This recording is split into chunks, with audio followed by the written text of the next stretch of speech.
Hey everyone. In my last tutorial, I covered some basic music theory tips to help you guys write better chord progressions for electronic music. Some of the things we covered were voice leading and inversions using triads, the simplest chords, to help your chord progressions be stronger and to flow better. If you didn't catch that video, I would highly suggest you check it out first. You can watch it here.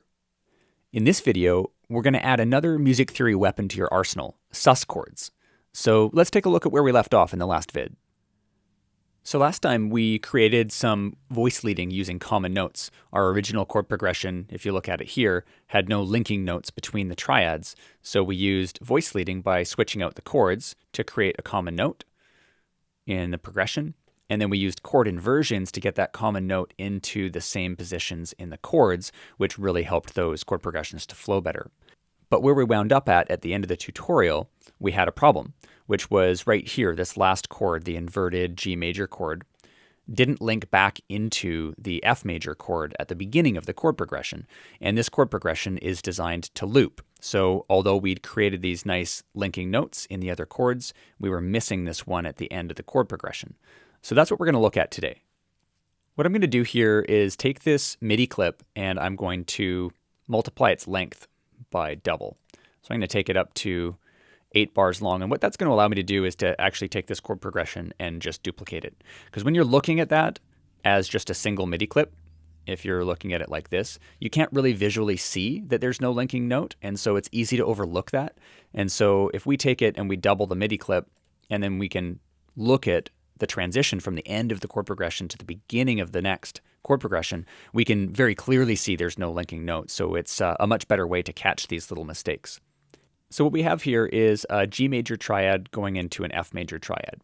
And the G major triad's been inverted. That's something that we did last time. What I'm going to do is I'm going to get rid of the inversion and put it back into root position so you can really easily see what the chords are.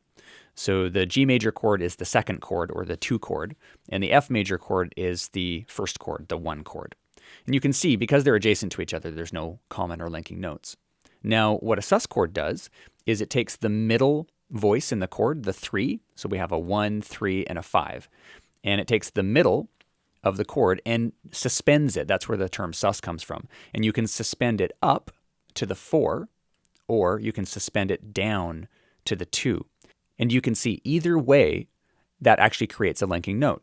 If we suspend it up to the 4, we have the C that's linking it through. If we suspend it down to the 2, we have the A that's linking it through.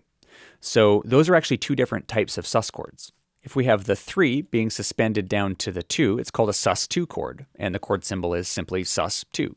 And if it's being suspended up to the 4, then it's called a sus4 chord, and it's notated as sus4. And let's just listen to those. So let's listen to the original chord, and then I'll flip them around for you. So there's with no suspended chords, no voice leading. Let's make that a sus4 chord.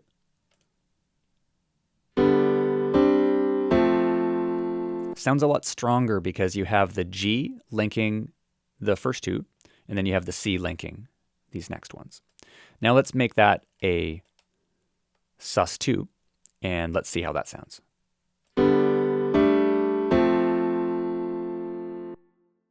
So those both work. They both sound good. They both achieve our objective of creating a linking note. So how do we choose which one we're going to use?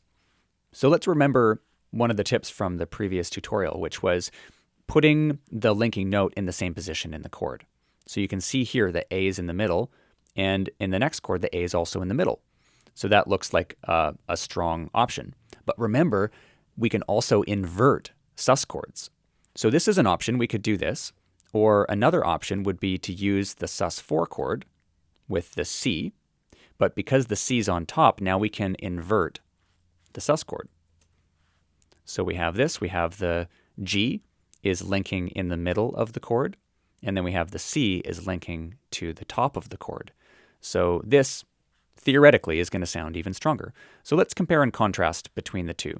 So let's take that back to what we had, which was the sus2, and let's check it out.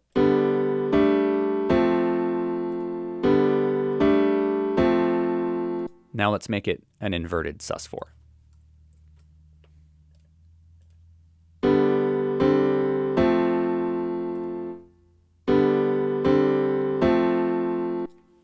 So that to me sounds pretty great. So I'm going to stick with that. So we've gone from a G major chord that's been inverted. So it's a G major / D to a G sus4 chord / D. So G sus4 / D into the F major chord. And that gets us from the end of the chord progression all the way back into the beginning using all of our best practices. We're using voice leading, we're using inversions, and now we've added sus chords to our arsenal. One thing that I want to point out about sus chords before we wrap up is that you'll notice from the chord symbols that they don't indicate whether they're major or minor. Now, why is that? Let's take a look at a regular chord. So this is our regular chord here. I'm going to put that back so it's not inverted. So here's our G major chord. So it's a happy sounding chord. And if we take that and make it a G minor chord, what's called the chord quality has changed. Now it sounds sad. And it's the middle voice of the chord that creates the chord quality. So if we move the 3 back to the major third, we get the happy sounding G major chord. And if we move it down to the minor third, then we have the more somber sounding G minor chord. But with the sus chord, we move the third. So the 3 ceases to exist in the chord and it's moved up to the 4 or the 2. And so that's why sus chords don't have major or minor, because they don't have that same chord quality. So they're just listed as sus2 and sus4. So as we go through some of this stuff, many of you may be finding that you want to go deeper into music theory. And if you feel that that could really benefit your music, I'll invite you to come back to Warp Academy. We have a course on music theory taught by a veteran instructor named Michael Miracle. And I've learned so much from this man over the years. He has an incredible course on music theory oriented for electronic musicians. And you guys can really brush up your skills, write better melodies, write better chord progressions, and just go deeper in general into understanding the language of music. So check out Michael's course if you feel inspired to. And yeah, thanks for watching, guys. Really appreciate you tuning in for this video. I hope you got a lot of value out of it.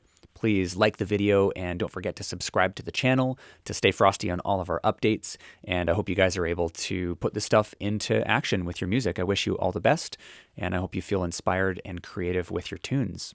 All the best with your music. I'll catch you next time. Cheers.